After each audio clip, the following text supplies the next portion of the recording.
اعوذ باللہ من الشیطان الرجیم بسم اللہ الرحمن الرحیم وَكُلَّ شَيْءٍ أَحْصَيْنَاهُ فِي إِمَامٍ مُبِينٍ۔ امام مبین کے پاس ہر شے کا علم ہے، تو جب امام مبین کے پاس ہر شے کا علم ہے تو امام مبین میرے نامہ اعمال سے واقف اور آگاہ ہیں۔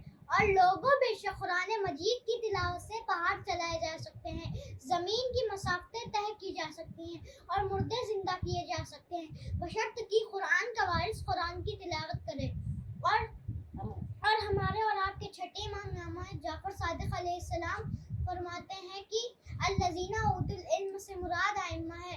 علامہ خاص و عام بیان کرتے ہیں کہ قبر میں سورہ ملک وغیرہ انسان کی اس طرح حفاظت کرتے ہیں جس طرح مرغی اپنے بچوں کو چھپاتی ہے، اور قرآن کریم سے انہی لوگوں کو فائدہ پہنچتا ہے جن کے قلوب عظمت قرآن سے لبریز ہو، اور جو لوگ قرآن پاک کو صرف سیاہی اور کاغذ تک محدود سمجھتے ہیں، اور ان کا یہ بھی اعتقاد ہوتا ہے کہ قرآن ایک عربی زبان کی کتاب ہے اور اس کے لفظوں کو دہرانے سے نہ تو کوئی فائدہ پہنچتا ہے نہ تو کوئی نقصان ہوتا ہے، تو بس واقعاً اس روایت میں بطور تسلی ایک واقعہ عرض کرنا چاہتا ہوں کہ امام حضرت علی ابن ابی طالب علیہ السلام کہ کسی ایک صحابی کا کسی ایک جنگ میں ایک ہاتھ کٹ گیا، بس وہ امام علی کی خدمت میں پہنچا اور آپ نے اس کا کٹا ہوا ہاتھ اپنے مقام سے جوڑ کر کچھ پڑھا، اور بس وہ تندرست ہو گیا اور خوشی خوشی چلا گیا۔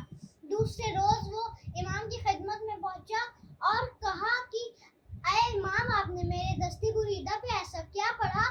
بس وہ تندرست ہو گیا۔ آپ نے فرمایا میں نے سورہ فاتحہ پڑھا تھے۔ یہ سننا تھا۔ اس شخص نے حقارت آمیز نظروں سے امام کی جانب دیکھا اور کہا اچھا سورہ فاتحہ پڑھی تھی؟ یہ کہنا تھا کہ اس کا ہاتھ دوبارہ وہیں سے جدا ہو گیا اور مرتے دم تک ویسا ہی رہا۔